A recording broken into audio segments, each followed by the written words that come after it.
요한복음 1장. 처음에 그 말씀이 있었다.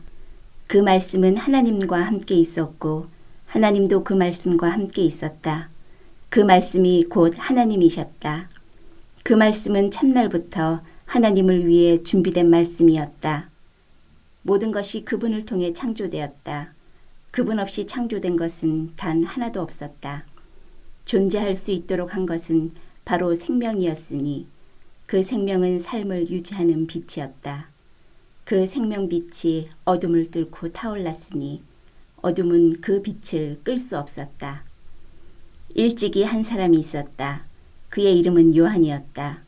그는 그 생명빛에 이르는 길을 가리켜 보이라고 하나님께서 보내신 사람이었다. 그가 온 것은 어디를 보고 누구를 믿어야 할지를 모든 사람에게 보여주기 위해서였다. 요한 자신은 그 빛이 아니었다. 그는 그 빛에 이르는 길을 보여주려고 온 사람이었다.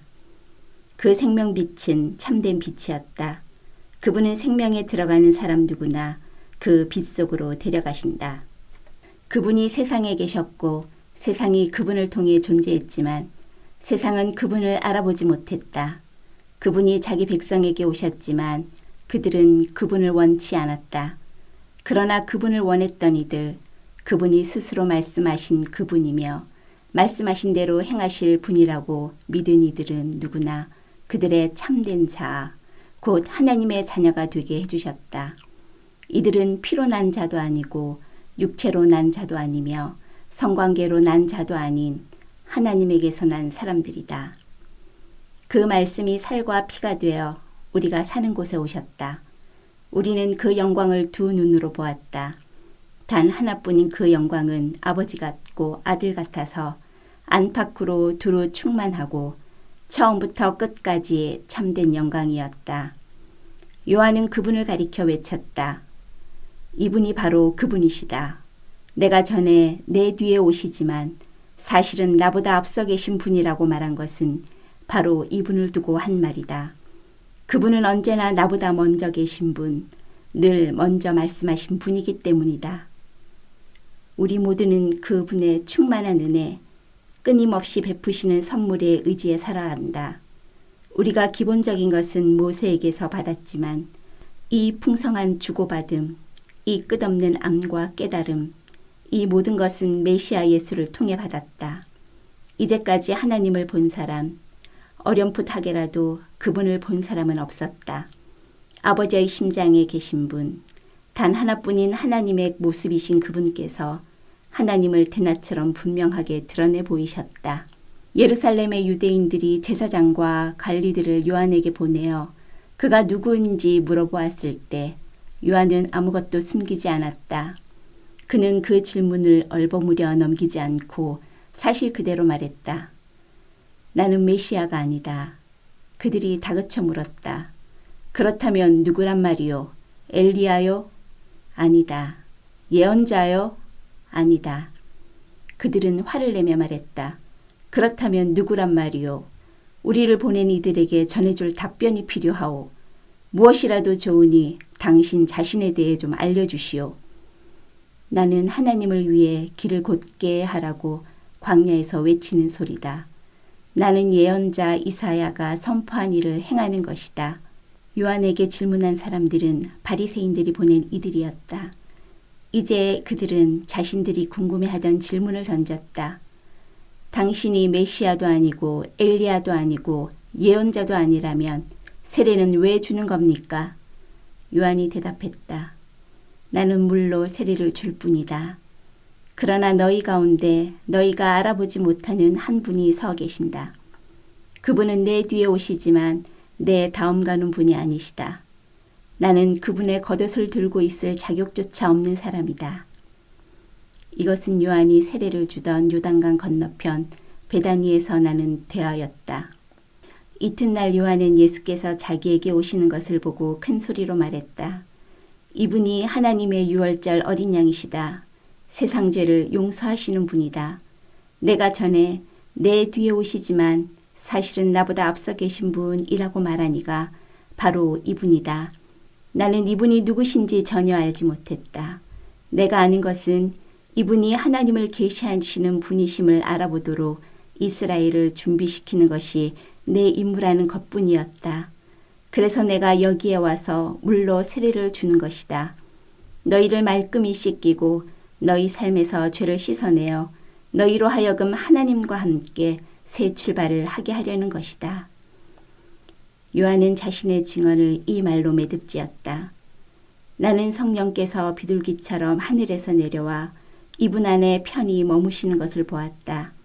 다시 말하지만 내가 이분에 대해 아는 것은 물로 세례를 주라고 내게 권한을 주신 분께서 너는 성령이 내려와 한 분 위에 머무는 것을 보게 될 텐데 바로 그가 성령으로 세례를 줄 것이다 라고 말씀하신 것뿐이었다. 나는 정확하게 그 일이 일어나는 것을 보았고 그래서 너희에게 말하는 것이다. 이분이 하나님의 아들이신 것에는 조금도 의심의 여지가 없다. 이튿날 요한이 두 제자와 함께 자기 일터에 있다가 예수께서 근처를 지나가시는 것을 보고 말했다. 하나님의 유월절 어린 양이시다. 두 제자는 요한의 말을 듣고 예수를 따라갔다. 예수께서 고개를 돌려 그들을 보시고 말씀하셨다. 무엇을 찾느냐? 그들이 말했다. 랍비님, 어디에 묵고 계십니까? 랍비는 선생이라는 뜻이다. 예수께서 대답하셨다. 와서 직접 보아라. 그들은 가서 예수께서 지내시는 곳을 보았고 그날을 그분과 함께 지냈다. 늦은 오후에 일어난 일이었다. 요한의 증언을 듣고 예수를 따라간 두 사람 중 하나는 시몬 베드로의 동생 안드레였다. 그가 예수께서 지내시는 곳을 확인하고 나서 맨 먼저 한 일은 자기 형 시몬을 찾아가 우리가 메시아를 만났다고 알린 것이었다. 메시아는 곧 그리스도다. 그는 즉시 시몬을 예수께로 인도했다. 예수께서 시몬을 쳐다보시고 말씀하셨다. 너는 요한의 아들 시몬이 아니냐? 이제부터 내 이름은 게바다. 게바는 베드로, 곧 바위라는 뜻이다. 이튿날 예수께서 갈릴리로 가기로 하셨다. 예수께서 갈릴리에 도착해 빌립과 마주치셨다. 예수께서 말씀하셨다. 가자, 나를 따라오너라. 빌립의 고향은 벳세다였다. 그곳은 안드레와 베드로의 고향이기도 했다. 빌립이 가서 나다나엘을 만나 이렇게 말했다. 모세가 율법에 기록하고 예언자들이 전해준 그분을 우리가 만났습니다. 그분은 요셉의 아들 예수라는 분인데 나사렛에서 오셨어요. 나다나엘이 말했다. 나사렛이라고요? 설마 농담이겠지요. 그러나 빌립은 이렇게 말했다. 와서 직접 보세요. 예수께서 나다나엘이 오는 것을 보시고 말씀하셨다. 저 사람은 참된 이스라엘 사람이다. 그에게는 거짓된 구석이 하나도 없다.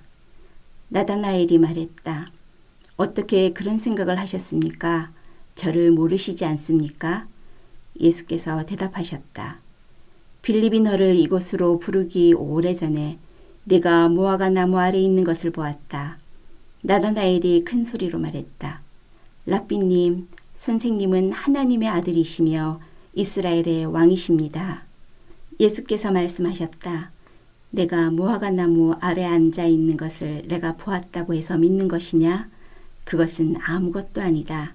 이 일이 끝나기 전에 너희는 하늘이 열리고 하나님의 천사들이 인자 위에 오르내리는 것을 보게 될 것이다.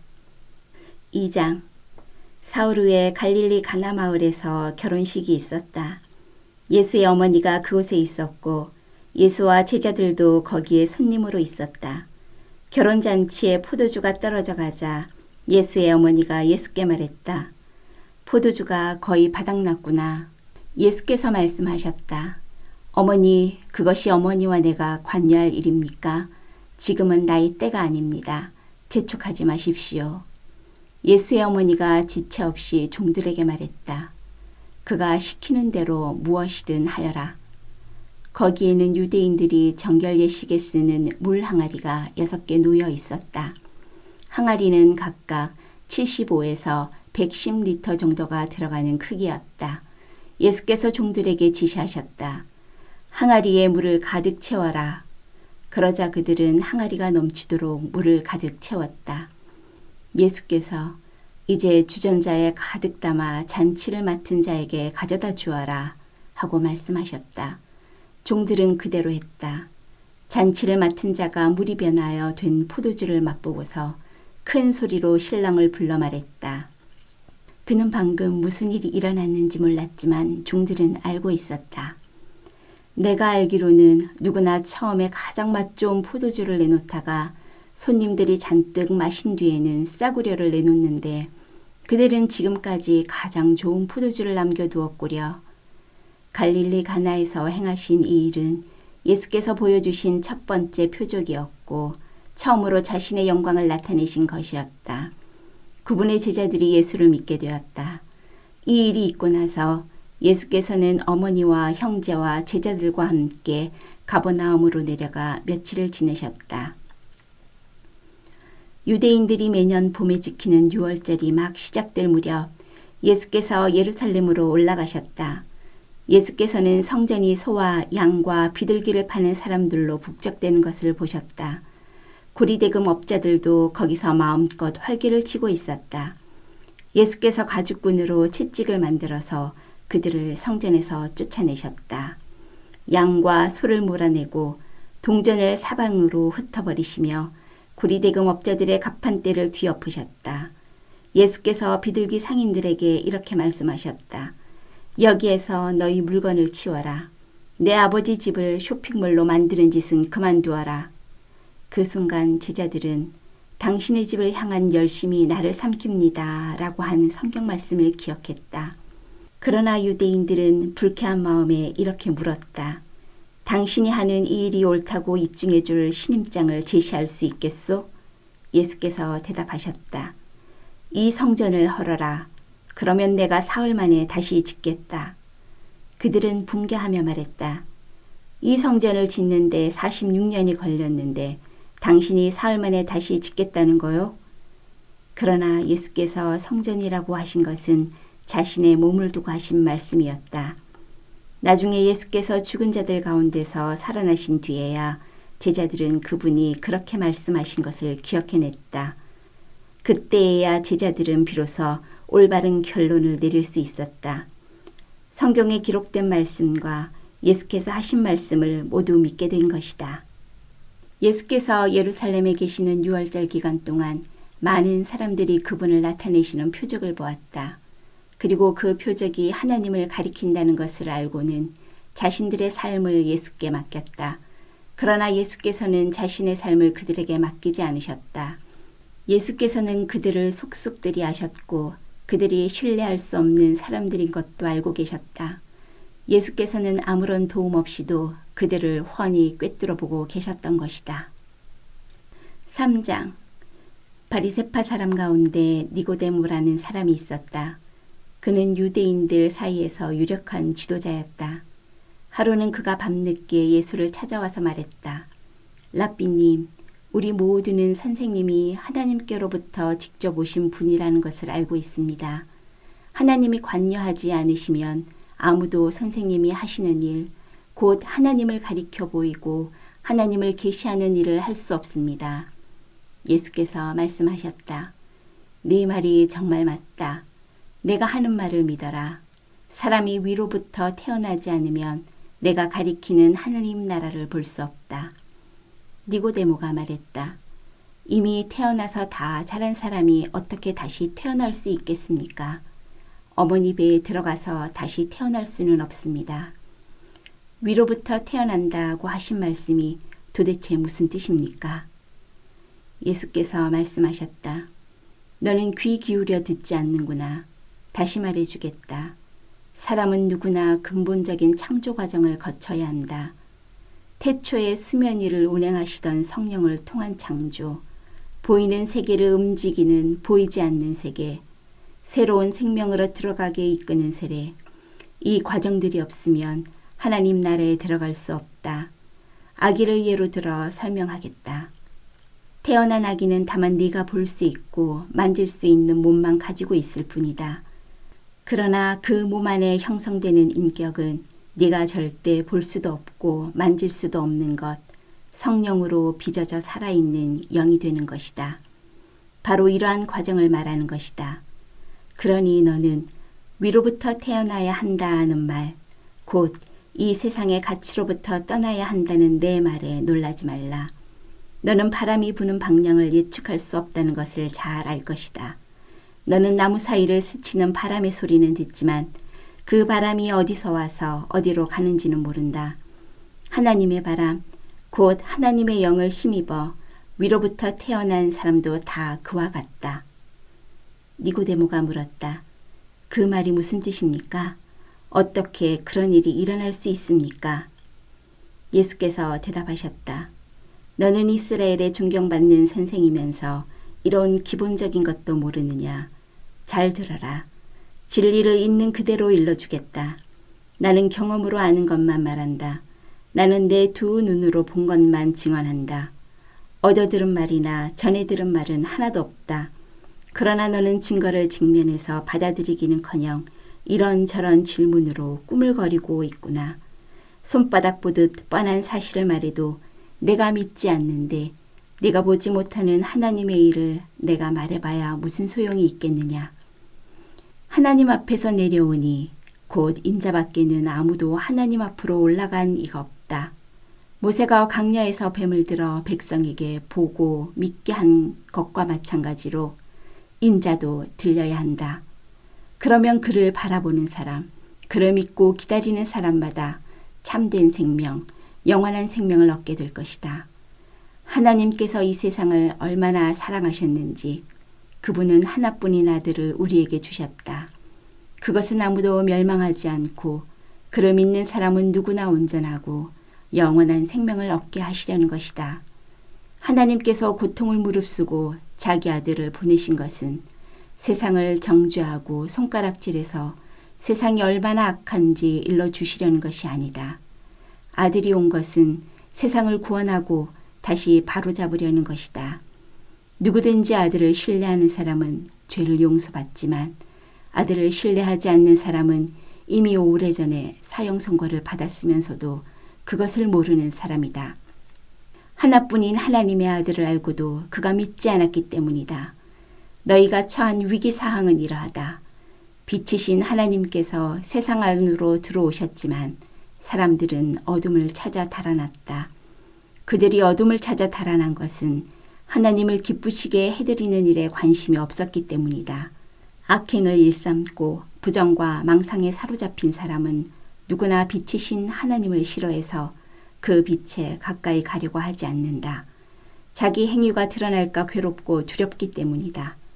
그러나 진리와 실체 안에서 일하고 살아가는 사람은 빛이신 하나님을 맞아들인다. 그것은 자기 행위가 하나님의 일을 위한 것이었음을 드러내려는 것이다. 이 대화를 마치고 예수께서 제자들과 함께 유대로 가셔서 그들과 함께 휴식을 취하셨다. 예수께서는 세례도 주셨다. 같은 때에 요한은 살렘 근처에 있는 에논에서 세례를 주고 있었는데 에논은 물이 풍부한 곳이었다. 이때는 아직 요한이 감옥에 갇히기 전이었다. 요한의 제자들이 세례의 본질을 두고 유대 지도자들과 논쟁을 벌였다. 제자들이 요한에게 가서 말했다. 랍비님, 요단강 건너편에서 선생님과 함께 있던 분을 아시지요? 선생님께서 증언하고 인정해 주신 분 말입니다. 그분이 이제 우리와 경쟁하고 있습니다. 그분도 세례를 주고 있는데 사람들이 우리에게로 오지 않고 다 그분에게로 갑니다. 요한이 대답했다. 사람이 하늘의 도움 없이는 성공할 수 없다. 나는 지금 영원한 성공을 말하는 것이다. 나는 메시아가 아니다. 나는 그분보다 앞서 보냄받아서 그분을 준비하는 사람에 불과하다. 내가 이것을 공개적으로 말할 때 너희도 그 자리에 나와 함께 있었다. 신부를 얻는 이는 당연히 신랑이다. 그리고 들러리가 되어 신랑 곁에서 그가 하는 말을 모두 듣는 신랑의 친구는 참으로 행복하다. 내가 바로 그 사람이다. 이제 결혼식이 끝나고 행복한 결혼 생활이 시작될 것을 잘 아는 신랑의 친구가 어떻게 질투할 수 있겠느냐. 그래서 내 잔이 넘쳐 흐르는 것이다. 지금은 그분이 중앙 무대로 나오시고 나는 가장자리로 비켜나야 할 순간이다. 위로부터 오시는 그분이야말로 하나님께서 보내신 다른 어떤 심부름꾼보다 뛰어나신 분이다. 땅에서 난 자는 땅에 매여서 땅의 언어로 말하지만 하늘에서 나신 분은 우리와 차원이 다르다. 그분은 하늘에서 직접 보고 들은 것을 증거로 제시하신다. 하지만 아무도 그 같은 사실에 관심을 두지 않는다. 그러나 그 증거를 면밀히 살펴보는 사람은 하나님이 곧 진리라는 사실에 자기 목숨을 걸게 된다. 하나님께서 보내신 그분은 하나님의 말씀을 전한다. 하나님께서 성령을 조금씩 나누어 주신다고 생각하지 마라. 아버지는 아들을 한량없이 사랑하신다. 아버지는 아들에게 모든 것을 맡기셔서 아들로 하여금 그 선물을 아낌없이 나눠주게 하셨다. 그래서 아들을 받아들이고 신뢰하는 사람은 누구나 그 모든 것, 곧 온전하고 영원한 생명에 참여하게 된다.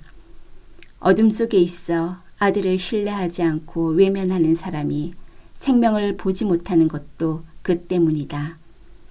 그가 하나님에 대해 경험하는 것이라고는 온통 어둠, 지독한 어둠뿐이다.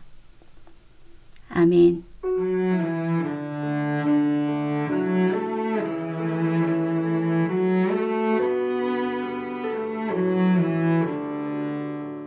오늘도 말씀으로 승리하시기 바랍니다.